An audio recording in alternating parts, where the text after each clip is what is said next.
Hola, muy buenas a todos. Estamos acá para analizar los aspectos bioquímicos de la enfermedad de Gaucher. Para esto nos basamos en un artículo científico, el cual tiene el nombre de aspectos bioquímicos, genéticos y comorbilidades de la enfermedad de Gaucher, diagnóstico molecular en Cuba. Entonces, por el nombre nos podemos dar cuenta de que es un artículo científico basado en una investigación que se realizó en el país de Cuba. Eh, quien les habla es Daniel Esteban Ruiz Gómez y vamos a continuar. Entonces, vamos a realizar una pequeña introducción, un pequeño resumen sobre qué es esta enfermedad. Entonces, la enfermedad de Gaucher eh, es conocida o es causa de una deficiencia de la glucocerebrosidasa. ¿Qué es la glucocerebrosidasa? Recordemos que todo lo que termina en asa eh, se identifica como una enzima. Entonces, es una enzima lisosomal que cataliza la hidrólisis de la glucocelulosidamida en glucosa y la ceridamida.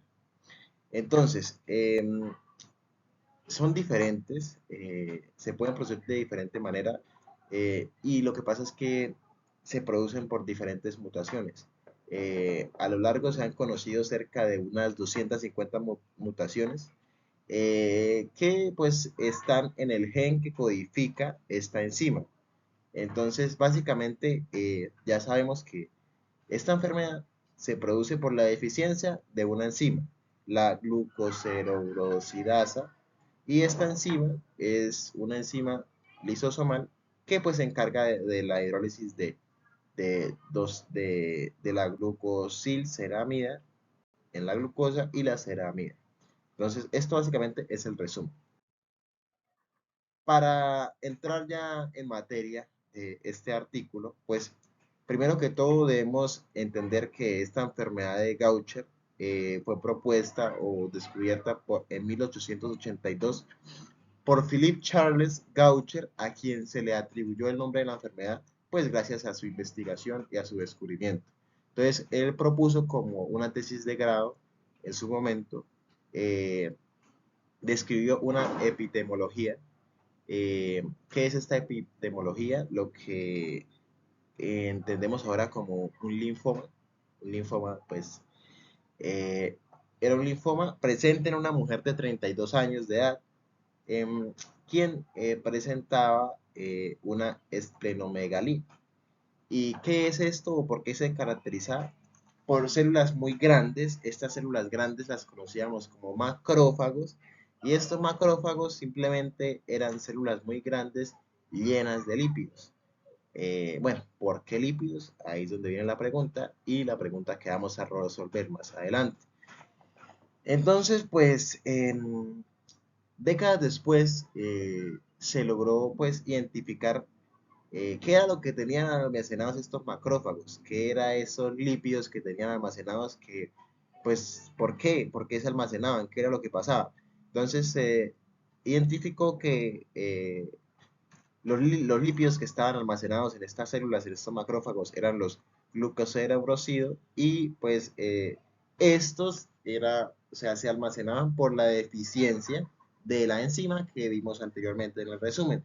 ¿Cuál era esta enzima? La glucocerebrosidasa. Pues vamos ahora a nombrarla de ahora en adelante como la GBA para pues ahorrarnos un poquito de tiempo. Luego, pues el artículo nos presenta la epidemiología. ¿Qué es la epidemiología? Pues es la frecuencia, digamos, o qué tan probable es que uno pueda padecer esta enfermedad. Entonces, recordemos que esto fue un estudio que se realizó en el país de Cuba. Entonces, pues nos dice que la incidencia aproximada de la enfermedad de Gaucher en la población es de 1 a 100.000 habitantes. Entonces, la verdad, eh, es muy pobre, es muy poca. Sin embargo, hay poblaciones que tienen mucho, o sea, una mayor probabilidad de padecer esta enfermedad, y pues son entre los continentes de Europa Central y Oriental. Bueno, aunque ya entendimos que esta enfermedad se presenta por la deficiencia de la enzima GB, la enzima que vimos anteriormente, la glucocerebridasa, que la identificamos como la GBA.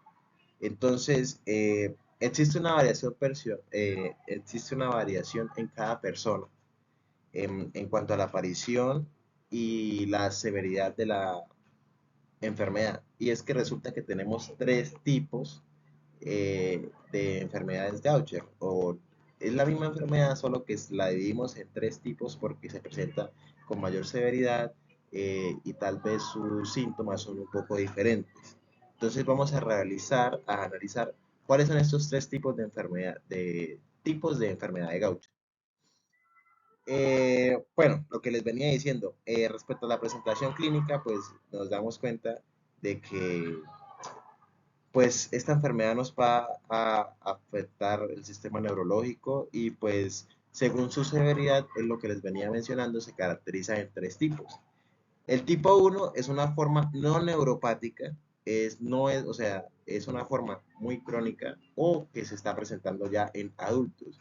El tipo 2 ya es una forma neuropática, podemos darnos cuenta del cambio de que la primera no era, era muy crónica y la segunda, pues la verdad, ya es una forma aguda, muy desarrollada de la enfermedad. También se le puede conocer pues a que se produce en infantes, en la población infantil. Entonces ya nos vamos dando cuenta de la diferencia entre el tipo uno y el tipo 2. Entonces tipo uno crónica y o presente en adultos, tipo 2 muy aguda y se presenta en poblaciones infantiles. La tercera forma es una forma también neuropática y es una forma que se produce más que todo en la parte juvenil. Eh, entonces vamos a ver cada uno. Entonces el tipo uno. El tipo uno es el tipo mucho más frecuente. Se presenta cerca del 95% o incluso más de los casos de Gaucher. Es decir, básicamente es la principal. Entonces, ¿qué es lo que pasa acá? Las células Gaucher, que son las células Gaucher vamos a identificarlas como las células en las cuales tenemos acumulación de lípidos debido pues a la no hidrolización de los componentes que vimos en la introducción. ¿Por qué? Por la deficiencia de la enzima GBA. Entonces las células de Gaucher se van a infiltrar en la médula, se pueden infiltrar en la médula ósea, se pueden infiltrar en el hígado, algunas veces en los pulmones y pues nos va produciendo unos síntomas característicos como se nos van infiltrando en la médula ósea, nos van a afectar el aparato esquelético, el aparato, pues los huesos de nuestro cuerpo, entonces pues empezamos a ver manifestaciones esqueléticas o también podemos ver manifestaciones en la sangre, hematológicas. Como venía diciendo, o sea, cómo va a interactuar con nuestro sistema óseo, entonces vamos a empezar a tener dolencias en los huesos, van a estar mucho más débiles, por lo que somos más propensos a fracturas o a deformidades. Somos mucho, o sea, las personas son muy propensas a desarrollar enfermedades como osteopenia o osteoclerosis. Y pues son síntomas muy característicos del desarrollo progresivo de una enfermedad de Gaucher. Eh, bueno, se presenta también, puede ser un síntoma característico, la anemia, ya que dijimos que podía también interactuar con el sistema hematológico. Em, y pues en raras ocasiones, la verdad, o sea, aunque sí se produce, pero en muy poca porcentaje, muy poca probabilidad de que afecte nuestros riñones, pulmones, corazón y piel. Entonces en baja probabilidad, sin embargo existe la probabilidad de que las afecte. El tipo 2 y el tipo 3. Entonces el tipo 2 ya analizábamos que si era una fórmula neuropática, es aguda y sobre todo se produce en la población infantil. Es la más rara, la verdad es la más rara. ¿Por qué le dicen que ya es aguda? Porque pues es fatal y además como se produce en población infantil y es una enfermedad progresiva, deteriora muy fácil el cuerpo, entonces vamos a perder, o sea, es fatal la verdad, como lo dice la cara diapositiva en la parte de que es fatal. Eh, ¿Cuáles son los síntomas? Pues son signos neurológicos y básicamente desencadena la muerte, pues es una enfermedad fatal. Eh, es muy poca la probabilidad de que supere los 2 años de vida. Y ya, aunque pues es efectivo, de que se produce en población infantil, no quiere decir que sea única para ellos, también puede desarrollarse en jóvenes o adultos. Entonces, no es que sea específica para niños. Para el tipo 3 entonces tenemos signos neurológicos que básicamente son convulsiones, demencia, empezamos a perder motricidad, y pues la verdad, eh, puede causarnos problemas en el hígado, y pues también puede causarnos problemas en el vaso. El vaso se encuentra en el estómago, un poquito arriba, pegado al estómago se encuentra el vaso. Entonces, pues para que lo ubiquemos. Sin embargo, este tipo 3 no es tan fatal como el segundo. En este tipo 3 puede que la persona que lo sufra pueda vivir hasta la adultez. Ahora lo que nos interesa, el aspecto bioquímico. ¿Por qué o sea, no se hidroliza, no ocurre la hidrólisis gracias a esta enzima? Entonces, ¿qué es lo que pasa? Entonces, resulta que esta enfermedad presenta un trastorno genético. Entonces, en este trastorno genético, lo que nos ocasiona es una deficiencia parcial o total de la enzima GBA que veníamos mencionando, la glucocerebrosidasa. Entonces, al no tener esta enzima, se nos complica la vida.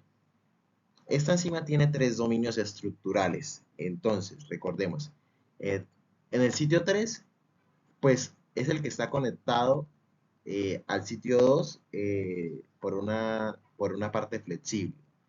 En el sitio 2 pues está interaccionando con el sitio 1 y pues básicamente tenemos un residuo. Estos residuos son los que van pues a conectar los dominios o las partes 1, 2 y 3 de esta, de esta enzima. Entonces, tenemos el residuo E235, que es el catalizador de ácido base. Tenemos el residuo 340, que actúa como nucleófilo. Pues, recordemos que una enzima es una proteína obligatoriamente y pues para esto la parte primordial de la proteína es su característica, o sea, sus nucleófilos, sus nucleótidos, que básicamente son los que indican qué tipo de proteína tenemos. Entonces, por esta parte, pues la GBA es sintetizada, recordemos que es sintetizada a partir de la glucosa. Es sintetizada por la glucosilceramida sinteasa. Bueno, ¿cómo ocurre este proceso? Lo que pasa es que este proceso ocurre en nuestro cerebro y en gran variedad de nuestros tejidos y células. Pues la verdad es que la fuente fundamental productora de la glucoceramida, que es quien sintetiza nuestra enzima GBA, pues es la principal productora. O sea, ¿cómo podemos decirlo? Si no tenemos, pues, la fuente fundamental de la glucosa por la glucoseramida, pues, o sea, si no tenemos glucosa, no vamos a poder sintetizar esta enzima, y pues al no sintetizar esta enzima, se nos empiezan a formar esas células a las que llamamos macrófagos o células de Gaucher, que empiezan entonces a hacer engrandecer nuestros tejidos. em, y pues es complicado, la verdad. Eh, es importante decir que pues debe ser, o sea, la glucosida debe ser degradada. Em, ¿Por qué debe ser degradada? Porque pues se presenta, o sea, esta beta glucosidasa ácida se encuentra en los lisosomas. Eh, Estos lisosomas pues se encuentran en los macrófagos, como les venía diciendo, pues estos macrófagos son las células que empiezan a acumular muchos lípidos. Entonces, pues, si no tenemos cómo degradar la beta-glucosidasa ácida, pues se nos va a empezar a acumular. La función de la beta-glucocerebridasa es la hidrólisis del enlace beta-glucosílico de la glucoceramida en los lisosomas. Entonces, pues, si no tenemos la beta-glucocerebrosidasa, que es la encargada de la hidrólisis de los enlaces, pues no vamos a poder hidrolizar, pues, básicamente estos lisosomas. Y pues los lípidos van a empezar pues a cargarse negativamente y van a empezar a lograr una máxima actividad y van a empezar a crecer estas células de Gaucher almacenando los lípidos. Bueno, en la enfermedad de Gaucher, pues las personas que presentan esta enfermedad, como presentan una deficiencia en la enzima, o sea, la descomposición catalítica que deben sufrir los lípidos para que no se almacenen, pues es insuficiente y pues esto hace que pues el sustrato pues se almacene dentro de los lisosomas y pues queden esas células de Gaucher, estos macrófagos. Recordemos que, o sea, las células de Gaucher pues son las células cargadas excesivamente de lípidos, son como le dije anteriormente. Eh, bueno, estas células de Gaucher aumentan, o sea, entre más lípidos almacenemos, pues vamos a tener mayor tamaño, van a ser más grandes, son longevas y posiblemente sean inmortales. Entonces, la verdad, es una enfermedad bastante complicada, como ya vimos los tres tipos, entonces es importante diagnosticarla a tiempo, a ver si se puede tratar de alguna manera. Entonces, pues estas células de Gaucher se van acumulando progresivamente en el hígado, en el vaso, en la médula ósea, otros órganos también como el sistema nervioso. Entonces va afectando todo nuestro cuerpo, por eso decimos que es una enfermedad degenerativa. Bueno, la acumulación pues, de los lípidos en estas células de Gaucher puede indicar o estimular una liberación elevada de citoquinas. Bueno, ¿qué hacen estas células? Pueden contribuir a la patogénesis de la enfermedad. Entonces, el principal activador de la enzima, la sapocina C, se localiza en algunas partes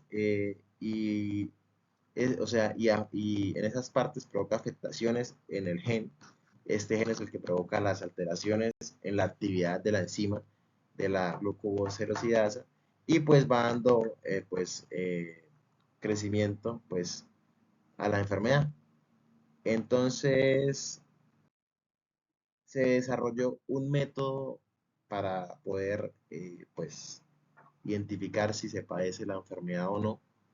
Entonces, básicamente, necesitamos ver si la beta-glucoceramidasa, la enzima, la BGA, interactúa con esta glucoperenamida que tenemos.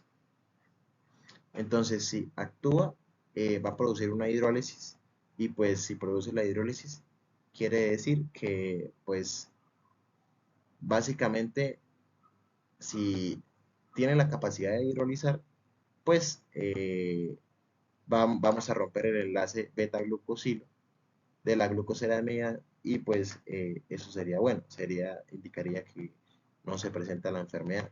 Entonces, por esta parte indicaríamos que no se presenta la enfermedad porque se logró hidrolizar. Sin embargo, al utilizar el mismo método en pacientes que presentan la enfermedad, vemos que la enzima no interactúa, por tanto no se hidroliza, entonces o sea, al no detectar fluorescencia por la hidrolización, entonces, pues quiere decir que presentan la enfermedad. Entonces vemos acá, para el diagnóstico enzimático de la enfermedad de Gaucher se recurre a la técnica de fluorimetría. Entonces, básicamente lo que les venía diciendo es, o sea, es la capacidad que tiene la enzima de hidrolizar en el enlace y pues al hidrolizar en el enlace, pues nos va a fluorecer. Si no nos fluorece, quiere decir que no tenemos la capacidad de hidrolizar el enlace, por tanto estamos presentando la enfermedad. Eh, Finalmente, pues tenemos la bibliografía, por si ustedes están interesados en leer un poco más acerca del tema.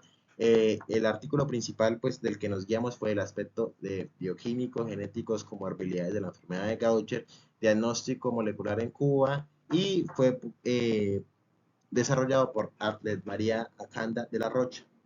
Eh, Sin embargo, también nos basamos en otro artículo que fue el trabajo fin de grado Enfermedades Raras, Enfermedad de Gaucher, por Blanca Oreña Helves, Pilar Iniesta, y es un artículo del 2019, específicamente del mes de junio.